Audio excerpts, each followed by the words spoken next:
Hello, welcome back. This is Calculus by Dr. Oz. Today we're going to go over an exercise where we're going to confirm that we can apply the integral test to the given infinite series, and there are certain conditions to be met before we apply the test. And if the test is applicable, and we're going to check the convergence and divergence behavior of the infinite series. At this moment, I just want to remind you that there's going to be a lot of tests out there to determine the convergency or divergency of infinite series. An integral test is only one of those, and it's only applicable to certain infinite series, and you're going to gain that experience of choosing the right test by going through more exercises that you will see that, oh, this is the infinite series, so I should apply the integral test because I can integrate the nth term of the infinite series. So we're using mostly we're mostly using our integration skills for this test, and you will see the details of that in the following minutes. We have like 4 of those series, so we have a long way to go. Why don't we start? All right, before we get started, let's check the conditions of the integral test. As you see that we should have a n to be equal to f of n to start with, and in this case f of n is n e to the minus n over 2. So we can grab f of x as x e to the minus x over 2. So I'm going to check 3 conditions. Okay, one is f being positive. Number 2 is f being continuous, and number 3 is f being decreasing. So if I can show all 3 properties, that means I'm eligible to apply the integral test. And what is an integral test again? Well, all I'm going to check is the convergency or divergency of this improper integral. So in the case of convergency, then the series is convergent, and in the case of divergency, the series is divergent. But first, we have to check all 3 conditions to hold true for the given function. And in this case, x is going to be greater than or equal to 1. All right, I'm checking all 3 conditions here. So is f positive to start with for x is greater than or equal to 1?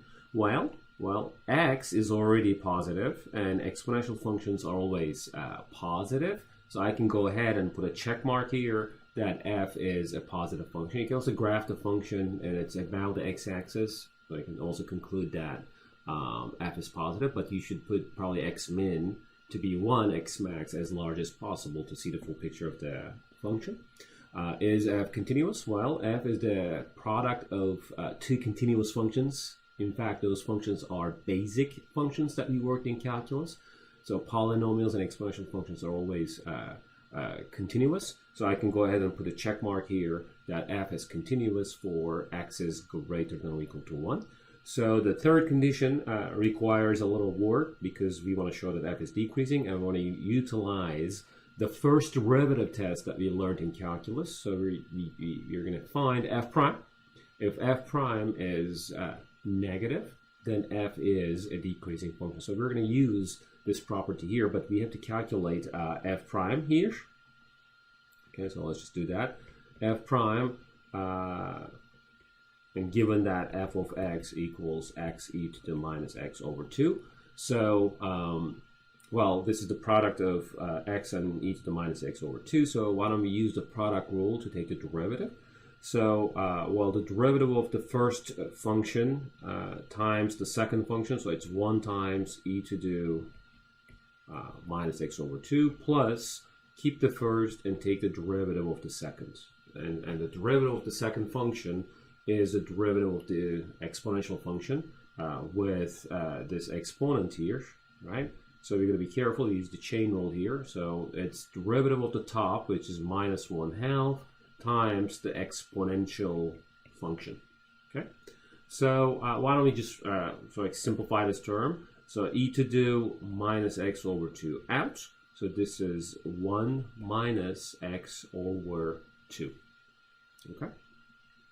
So if we have this description here, so we're going to check if f prime is negative for x is greater than or equal to 1. Well, if x is 1, this is 1 minus 1/2. So that's not good. If x equals 2, it's 1 minus 2 over 2, which is 0. That makes this whole expression 0. That's not good either. But starting from x equals, well, any x, in fact, greater than 2, let me just change this to any x greater than 2, is going to make this term negative. This term is always positive anyway, right? So positive times a negative number would make f prime strictly negative. So we want x's to be strictly greater than 2 so that we conclude that f is a decreasing function. Okay, so we're going to sort of like use this, and since all three conditions of the integral test are satisfied, so check mark, and I'm going to put a check mark here so that I can go ahead and look at the improper integral, which is the integral from 1 to infinity of f of x dx. But remember, we proved the decreasing behavior for x is strictly greater than 2, so I'm going to look at the integral term here starting from 2. Okay, so when I check that integral, it's going to start from 2. And that doesn't matter because it's only one term in the infinite sum. So one term plus all other terms starting from 2 that we show for the integral test. So at the end of the day, we're going to sort of like get the same result. So starting the lower limit from 2 is not going to change anything. All right, so right now, why don't we evaluate this integral from 2 to infinity of x e to the minus x over 2 dx. At this moment, since we can't integrate this function in one shot, because it's polynomial and exponential function multiplied, so let's look at the indefinite version of this integral. So let's just work on the integration first, and then we can include the limits at the end. Okay, so for this kind of problem, we're going to use integration by parts because we have x and exponential minus x over 2. So I'm going to call u to be x and dv to be the rest. Okay, so this way I have du is equal to dx, and then v equals the integral of, or antiderivative of e to the minus x over 2, and that is minus 2 e to the minus x over 2. Okay. So now I'm going to use uv minus v du. Okay, so uv means minus 2x e to the minus x over 2 minus v du. So it's going to be plus 2. Okay, e to the minus x over 2 dx. Okay. All right. So if I integrate this part, I'm done. Well, that's the integral of the exponential function, which we also did it here. We found the antiderivative to be like antiderivative of the exponential term to be minus 2 e to the minus x over 2. So it's going to be minus 4 e to the minus x over 2. All right, so we can combine these two terms here, minus 2x minus 4 e to the minus x over 2. Okay, so once we are done with the integration, we can go back to this integral. By the way, I said that x is strictly greater than 2, so in the integral term you can even start this this limit from 3 if you want to. It's not going to change the analysis much, but if you want to be in the safe side, okay, start it from 3. So integral from 3 to infinity x e to the minus x over 2 dx is equal to negative 2x negative 4 e to the minus x over 2. Integral limit is 3 in the bottom, and then you have infinity here. Okay, and then you have to treat this integral in the limiting sense. So in other words, when you see at the end, after the integration, once you're done with that, so you can put a limit b going to infinity, and then you can switch this infinity to b. So that becomes now a limit problem. Okay, So essentially you're going to plug in b over there and take the limit, and you're going to plug in the lower limit to see what it converges to. All right, so I plugged in the upper limit b in here, and also plug in the lower limit. But when you plug in the upper limit, it's a limit problem, so be careful about that. Okay, so now this is a very good practice for you. You can pause the video and you can calculate this limit.